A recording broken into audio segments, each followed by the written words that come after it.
Next है संख्यावाचक विशेषण। जो शब्द संज्ञा या सर्वनाम की संख्या का बोध कराते हैं वह संख्यावाचक विशेषण कहलाते हैं।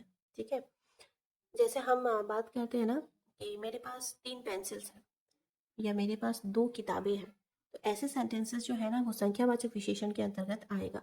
या फिर मैंने ऐसे कहा कि मेरे पास कुछ पेंसिल्स हैं, कुछ यानी कि कुछ पेंसिल्स मैंने कहा ना, इसका मतलब है कि मैं पेंसिल्स को काउंट कर सकती हूँ।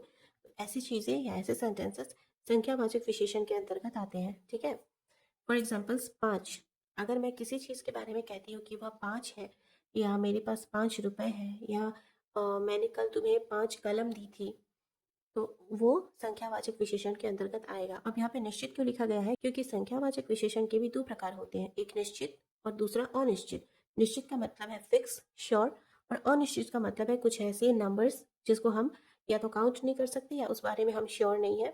ठीक है, जो अनकाउंटेबल हो, ऐसे शब्द 5, 10, 2, 1 ऐसे शब्द अगर किसी सेंटेंस में आते हैं वो भी संख्यावाचक विशेषण के अंतर्गत ही आएगा, लेकिन वो निश्चित होगा, यानी वो फिक्स्ड है कि 5, 2 या 3 ही चीज़ के बारे में बात की गई है।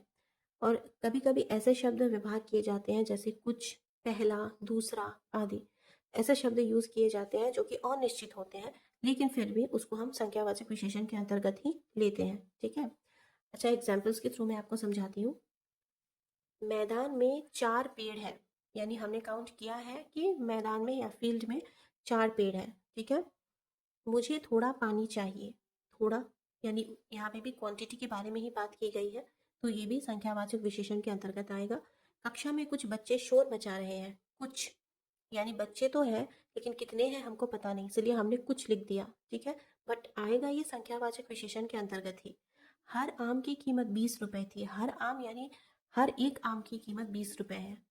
ठीक है, हर एक यानी एक एक आम की कीमत 20-20 रुपए करके है, तो ये भी संख्यावाचक विशेषण के अंतर्गत आएगा। अब आपको बिल्कुल भी कंफ्यूजन ना हो इसलिए मैं समझा दूं। यहाँ पे मैंने निश्चित और अनिश्चित लिखकर आपको इसलिए बताया है क्योंकि कई बार एग्जाम्स में ऐसे पूछे जाते हैं, सेंटेंसेस लिख दिए जाते हैं और आपसे ये पूछा जाता है कि ये सेंटेंस निश्चित संख्यावाचक विशेषण में आएगा या अनिश्चित संख्यावाचक विशेषण में आएगा। तो जहाँ पे नंबर्स क्लियरली लिखे हुए हैं 4, 5, 2, 3 वगैरह, उसको आपको डायरेक्टली लिख देना है कि ये निश्चित संख्यावाचक विशेषण के अंतर्गत आएगा।